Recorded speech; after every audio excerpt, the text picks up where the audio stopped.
Y como ha sido compartida la metodología, bueno, pues procederemos a que los diputados formulemos preguntas que le pedimos las anote para posteriormente, una vez que hayamos terminado de hacerlas, nos pueda responder a todos en el orden recibido. Excelente. Muchísimas gracias. Le cedo el uso de la voz al diputado Jorge de la Cruz. Por favor. Claro que sí, adelante. Buenas tardes. Buenas tardes.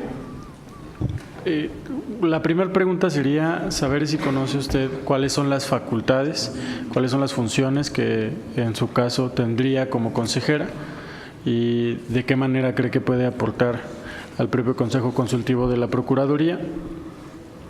Y la segunda, saber desde su óptica y desde su perspectiva en Guanajuato cuál es el grupo, cuáles son los grupos más vulnerables dentro del Estado y cómo su trabajo repercutiría en mejoras para ellos.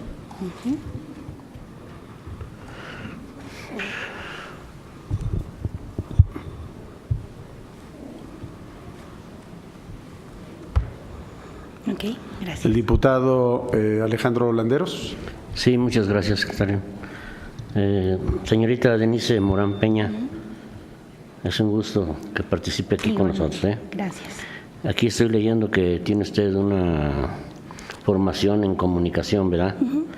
Y mi pregunta es respecto a que con su formación en comunicación, ¿de qué manera abonaría en el Consejo de la Procuraduría a proteger los derechos humanos de los comunicadores y periodistas? ¿Qué haría usted para proteger esos derechos?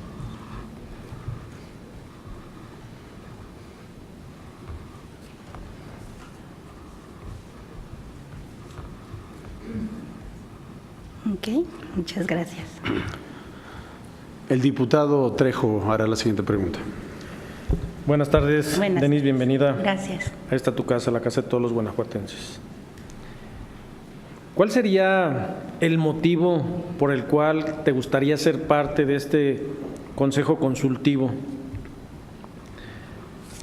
¿Qué actividades o qué experiencia, aquí estoy viendo algunas que tienes, pero que tenga que ver realmente con derechos humanos, tienes?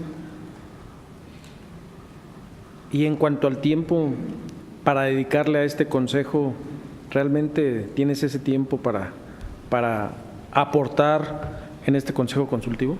Sería todo. Gracias.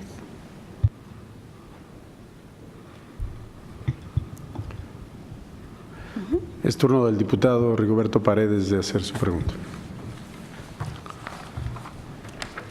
Gracias, Denise. Gracias. Dos preguntas. ¿Cuál es su postura respecto a la relación entre los derechos humanos y la buena gobernanza?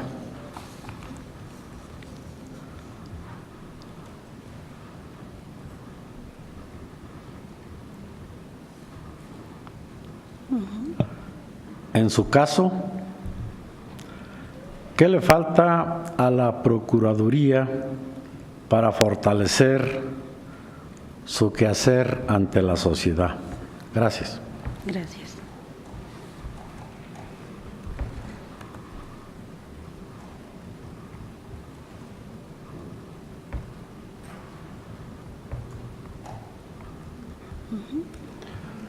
Yo quisiera preguntarle, en su opinión, en este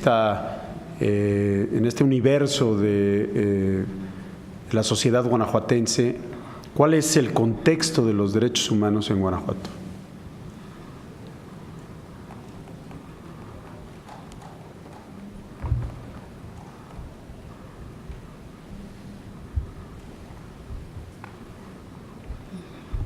Okay. ¿Listo? Adelante. Gracias. Pues antes que nada, gracias por la oportunidad y me permito dar respuesta a sus preguntas. La primera, sobre las facultades y las funciones como consejera, entiendo que es esta parte de coadyuvar con la misma Procuraduría desde esta voz ciudadana que hoy en día se abre para tener esta mesa donde se pueden trabajar de manera conjunta. Por lo tanto, el hecho de ser parte de este consejo es llevar a la mesa las necesidades de la ciudadanía para que en conjunto con la Procuraduría se puedan estructurar los mecanismos para poder realmente cumplir con ese compromiso que se tiene desde el ámbito gubernamental hacia cada uno de los ciudadanos y ciudadanas. La número 2, ok, saber desde mi óptica cuáles son los grupos más vulnerables. Ciertamente en nuestro estado hay grupos que hoy en día la padecen más que otros. Uno de ellos serían, y seguimos siendo, las mujeres, en ciertas condiciones por la cuestión de falta de empleos, porque aún sigue habiendo desigualdad en la cuestión de percepción de ingresos.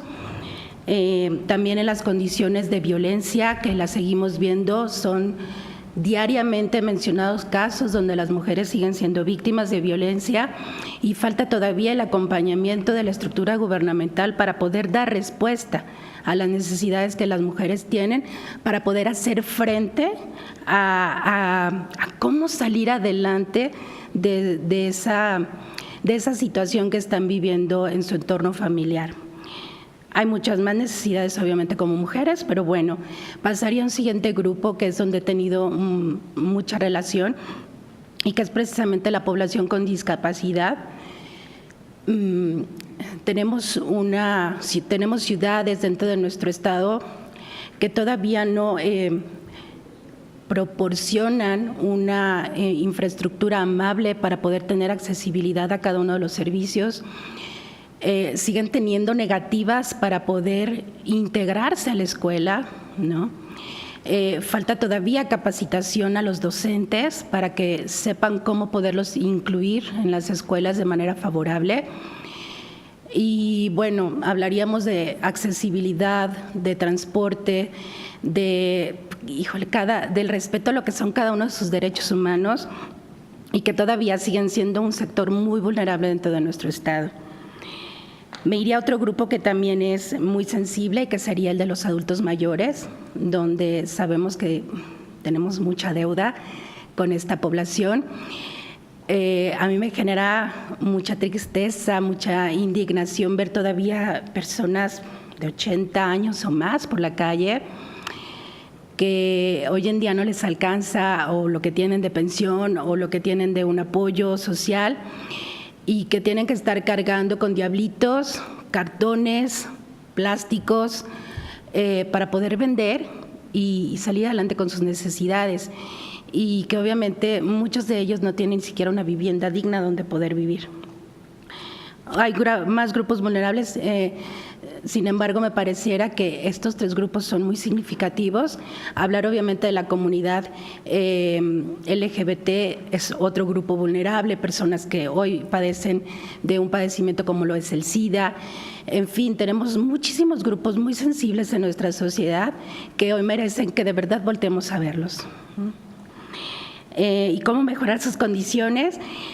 Pues así como lo externé en la primera pregunta, en el hecho y en el ejercicio de que podamos sumar estas 2 visiones, tanto de la estructura gubernamental como el de la propia ciudadanía, y que no quitemos el dedo del renglón para poder realmente cumplir, porque al final los derechos humanos es una obligación de la estructura gubernamental que se debe de dar cumplimiento. Entonces, me pareciera que entre mayor compromiso tengamos ambos rubros, es como pudiéramos mejorar poco a poco sus condiciones.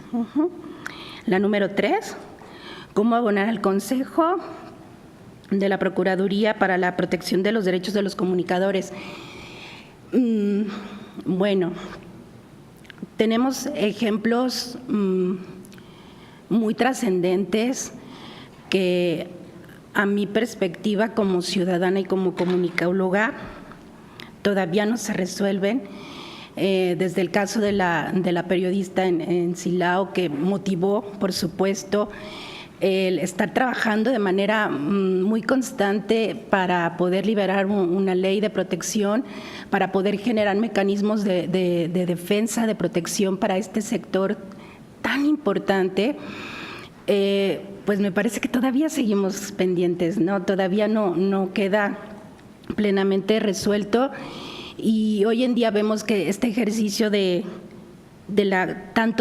comunicar lo que sucede en nuestro estado para que cada uno como ciudadano esté plenamente informado de lo que sucede, y me refiero a una información fiel, veraz, fidedigna. Tenemos que realmente proteger a este sector, ¿no? Yo como profesionista en este campo no ejerzo como periodista, pero conozco gente que sí lo hace, amigos que sí lo hacen, y qué mejor que poder desempeñar tus funciones profesionales en un entorno de paz, donde sepas que tu seguridad no está en riesgo, ¿no?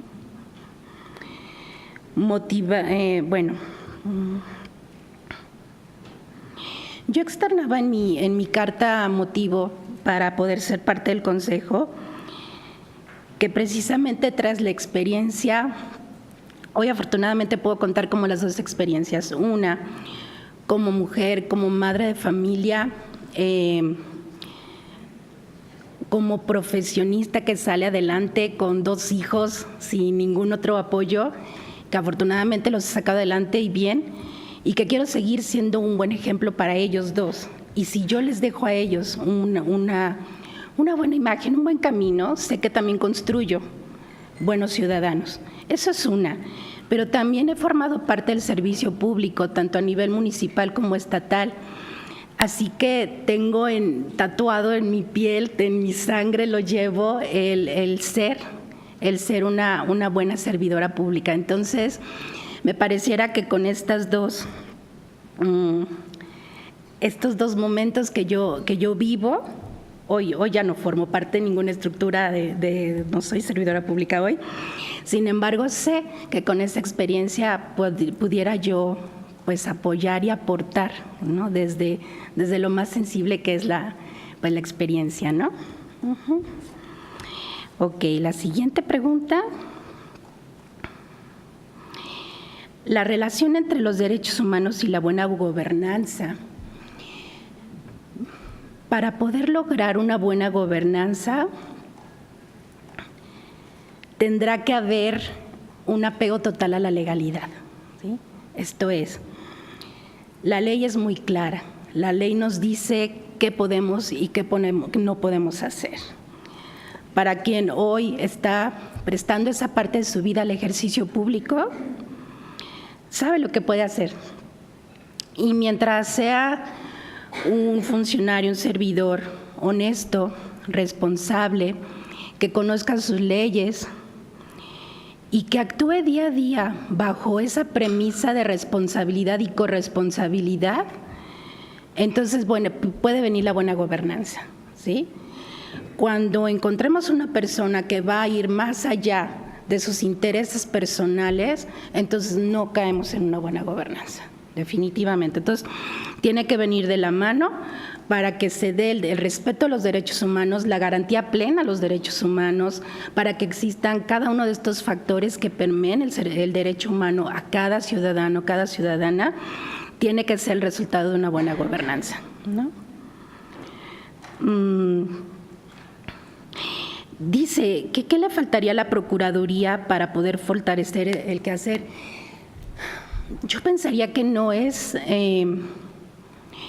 son condiciones que le correspondan a un solo sector. Esto es, para que los derechos humanos se vivan plenamente, estamos hablando de la intervención, sí, por supuesto, del sector gubernamental en todos sus niveles, que haya el compromiso, que haya esta respuesta, que estén trabajando en buenas condiciones para que también puedan hacer su trabajo de manera óptima, pero que también la ciudadanía tiene que hacer lo suyo, ¿sí? Esto es, no es solamente responsabilidad de un solo sector, no es nada más responsabilidad de la Procuraduría, no es nada más responsabilidad en un dado caso de un sector de la población, es un trabajo conjunto, es una corresponsabilidad. Sí debe de haber un respeto, obviamente, y garantizar los derechos humanos por parte de la estructura gubernamental, pero también como ciudadanía tenemos que hacer lo propio para que entonces sí podamos vivir plenamente nuestros derechos humanos.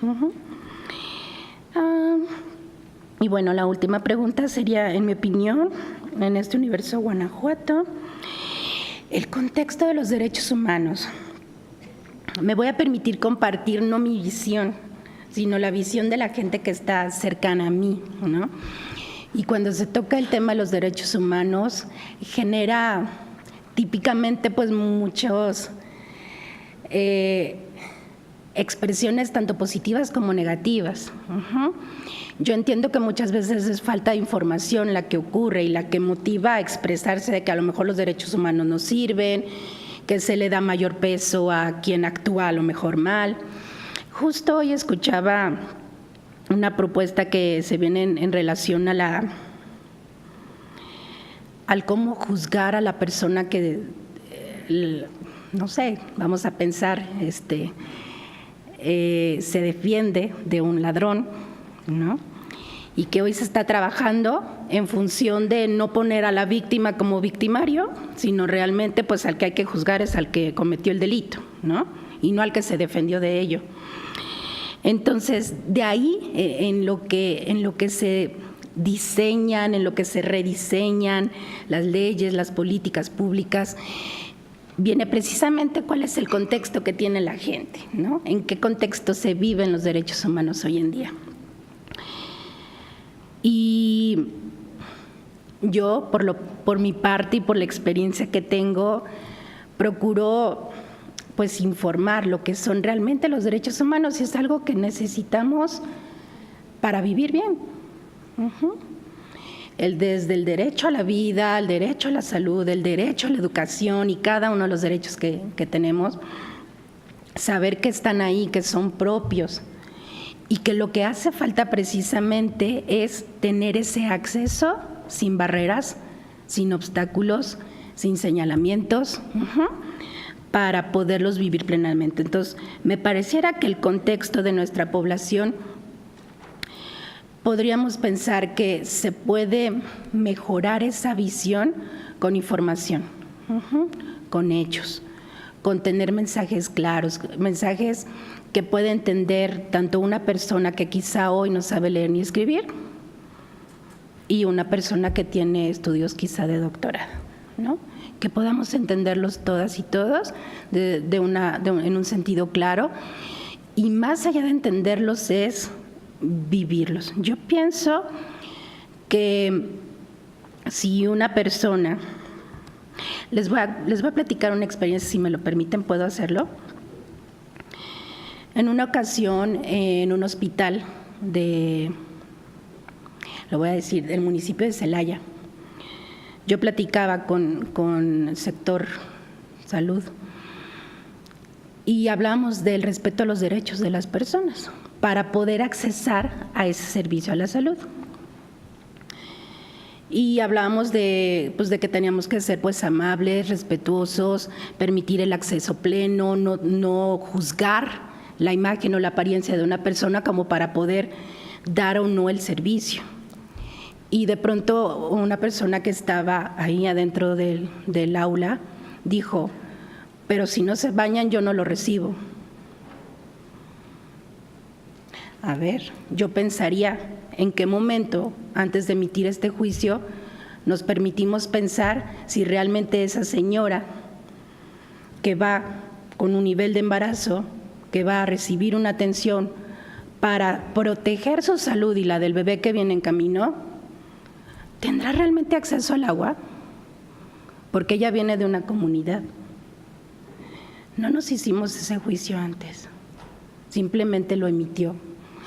Entonces, me pareciera que si yo a esa persona le preguntara, a esa mujer que no recibió el apoyo porque no se bañó, ¿qué piensa de los derechos humanos?, ¿qué me respondería? ¿No? Entonces yo creo que así como este caso puede haber muchos y tenemos que apostarle, apostarle a que cada persona de cualquier lugar, independientemente de las condiciones de vida, tenga realmente ese pleno acceso a sus derechos humanos. Y eso es trabajo de todos. Pues, ¿no tienen algo más? Con esto concluiría mis preguntas. Le agradecemos la participación a Denise Morán Peña. Gracias. Estaremos en contacto a través de la Secretaría General de este Congreso para que pueda usted conocer los resultados de las entrevistas. Muchísimas gracias. Muchas gracias. Y muy buenas tardes. Un placer. Gracias. Rigo.